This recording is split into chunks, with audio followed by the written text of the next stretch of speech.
সামনে যদি এরকম এক থালা ভর্তি বিরিয়ানি থাকে তাহলে কি আর না খেয়ে থাকা যায়? আমার কিছুদিন আগে জ্বর এসেছিল, তাই আমার বর আমার মুখের স্বাদ ফেরাতে বিরিয়ানি এনেছিল। আর দেখেছো কত বড় কন্টেনারে করে বিরিয়ানিটা এনেছিল। আর মাংসের সাইজটা দেখে তো আমি পুরো পাগলই হয়ে যাচ্ছিলাম, এত বড়। আর শুধু মাংসই দেয়নি, ওর সাথে আলু, ডিম, তার সাথে স্যালাডও দিয়েছিল। আর আলু তো আমার ভীষণ প্রিয়, বিরিয়ানিতে আলু থাকবে না সেটা আমি খাবো? এটা তো হতেই পারে না, আলু তো আমি খাবোই। আলু এত সফট হয়েছিল কি বলবো।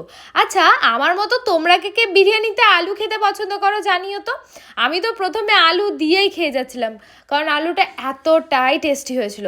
ডিমটা অবশ্য আমি খাইনি, কারণ ওই সবসময় ডায়েটে না ডিম সেদ্ধ খেতে খেতে আমার আর ডিম ভালোই লাগছে না। তো ডিম সাইডে রেখে আমি আলু আর বিরিয়ানি খেয়ে এখন চলে গেছি সোজা ফোকাস মাংসেতে। আর মাংসের পিসটা দেখে সত্যি কথা এত লোভ লাগছিল যে আমি একাই মনে হচ্ছিল সমস্ত